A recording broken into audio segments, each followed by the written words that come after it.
So after making my last Walking Dead video on the scariest things in The Walking Dead, I suggested the idea of making a separate video on the ferals because the episode is so good, and a lot of people liked the idea in the comments. Little did you guys know that was actually me just soft launching the idea of making a video on the ferals. I was going to do it anyway. I don't care about your opinions. This video is about season 11 episode 6 of The Walking Dead, titled On the Inside. And the two characters we'll be following are Connie and Virgil as they try to survive after getting separated from the rest of the group. And before I start, I just want to say that this video will not be going over the subplot with Daryl and the Pope or anything else. So before you keyboard warrior losers go in the comments and start talking about how I forgot something, I didn't. I'm just not including it. Alright, with all that being said, let's get into the video. The episode opens with Connie and Virgil on the run as they've been surviving alone since they got separated from the rest of the group. As they run from a horde of walkers, they come across this old abandoned house. Connie and Virgil decide to take refuge in this house while they escape whatever's chasing them. And after fighting off a couple of walkers that got into the house with them, they feel safe for now. We're shown that the two are trapped inside this house and they definitely won't be leaving anytime soon. The iconic opening credits play, and in our next scene, Connie and Virgil are exploring this house that they're going to be staying in for a little while. Inside of the house, everything is dusty and abandoned. Despite this, it seems almost as though someone has been living in it the whole time. Connie notices that the place seems unsafe and there's something eerie about it, and she signals it to Virgil by writing on a piece of paper. An important thing to note about Connie is that she's deaf. Virgil just chalks it up to her being paranoid and needing sleep. But Connie won't accept it, so she decides to go search the house again on her own. It's very clear that whoever was there before Connie and Virgil was not a friendly person, as there's tilted paintings with the eyes gouged out strung all across the walls. Connie searches through the hallway a little bit more and makes her way into this disgusting, grotesque bathroom. Trying to break the tension, she sarcastically tells herself that she looks delightful and then goes back to looting. As she's searching through the medicine cabinet, she sees a little hole in the back of the shelf, and upon further inspecting it, she sees something terrifying. She quickly runs back down the stairs to warn Virgil that they aren't alone. She tells Virgil that there's something else with them, but he doesn't understand, and in a very intense scene she gets the point across that they are not alone. Connie takes Virgil up to the bathroom to show him. I'm sure you saw something, but you haven't slept. So maybe Virgil once again brushes it off as her being tired, but offers to search the house again with her just to make sure. And as the two are walking back, a door shuts, separating them from each other on its own. Connie realizes that she is trapped by herself. Here we get one of the best scenes in the entire episode, where everything is in complete silence because we're experiencing Connie's POV.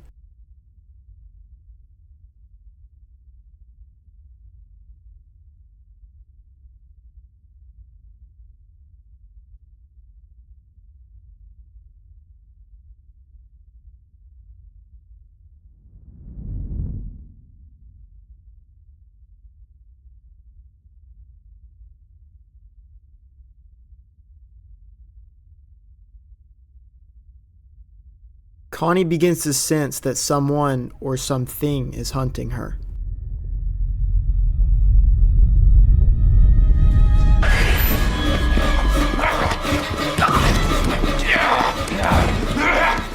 And as Connie is running for her life, we finally get our first look at the feral creatures in The Walking Dead. Stylistically, the design looks insane. They are covered in dirt, they're super pale, and look animalistic and even have sharpened teeth, as if they're more primal than they are human. They almost look like the bridge between a walker and a survivor. Back to the episode, Connie has just escaped the feral that was chasing her, but it's blocked her in on the other side of the room. And as she looks around her surroundings, she realizes that she's in a room filled with bones. They're everywhere, scattered all over the floor, implying that the ferals have probably been at this for years. Connie realizes she has to get out of this place, so she decides to get in a ventilation shaft to escape. And as she's walking through the long narrow shaft, we're reminded that there's walkers waiting outside for them, showing that the two are truly trapped in this house with no escape. Connie eventually finds Virgil through a hole in the wall, holed up in a room also, which implies, like the bathroom sink, the feral family watches people through these holes also. Connie tries to get Virgil's attention by banging on the wall, and it works. And then the worst happens. One of the creatures appears behind Virgil as it's been watching him the whole time. Connie tries to warn Virgil by banging on the wall even more, but he doesn't realize what's going on until the creature attacks him. After the feral pounces on Virgil, we get a crazy fight scene of them scrambling to hurt each other.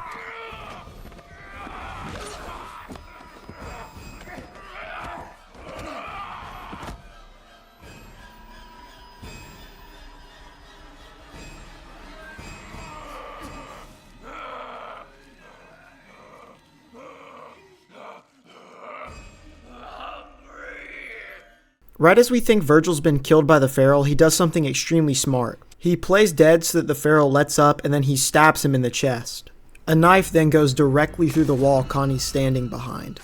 But we realize it's just Virgil letting her free. And with the two ferals that were hunting them gone, the duo is reunited. In the next scene, the two reflect on what just happened, and how far gone these people truly are. Virgil realizes they need to escape badly. He comes up with the plan that they're going to make a run for it, and Virgil will distract them while Connie escapes. But she obviously tells him no, and that they'll find another way. Their final plan is to just gang rush the ferals and fight their way out. And that is exactly what they do. We get this epic fight/chase scene where Connie and Virgil fight off the ferals for a minute. But then when Virgil has his back turned, one of the ferals jumps on his back and stabs him repeatedly, leaving him badly injured and way more hurt than he already was. Connie carries Virgil down the stairs to the entrance of the house, and she's cornered by all of the ferals. But she comes up with an insanely genius plan. As the ferals get closer and closer, she smears walker guts on herself from one of the walkers that got in when they originally arrived. And she quickly opens the door, letting in the herd that was following them at the beginning of the episode. The horde of walkers quickly takes over the ferals' mansion, and since they don't know how to flee from danger because of their animalistic behaviors,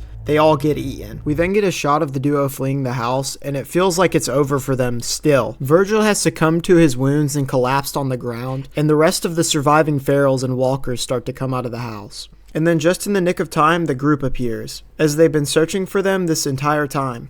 The group reunites and they get Virgil to safety, and the episode ends there. But one question still wasn't answered. How did the feral people end up like that? My personal theory is that before the apocalypse, the ferals were a group of hunters in Virginia. This is evident with all the taxidermied animals we see at the beginning of the episode scattered throughout the house. And since this was originally a group of hunters, I think they thrived at the beginning of the apocalypse. But as hunting game grew scarce and the animals died out throughout the winter, I think that the family resorted to eating people instead. And over time, they learned to use the house as a decoy to their advantage. And I think the more and more people that they ate, the crazier and crazier that they got. I think that them using the house to their advantage, such as the false doors, the holes in the walls, and the hidden passageways in between the walls, is extremely interesting. Anyways, I think that wraps up this video for me though. This is one of the scariest episodes in The Walking Dead, and I always find it extremely interesting returning to it. Also, thank you guys so much for 700 subscribers. We're almost gonna hit 800, which is just crazy to me. And if you liked the video, like the video, and if you want to see more, please consider subscribing.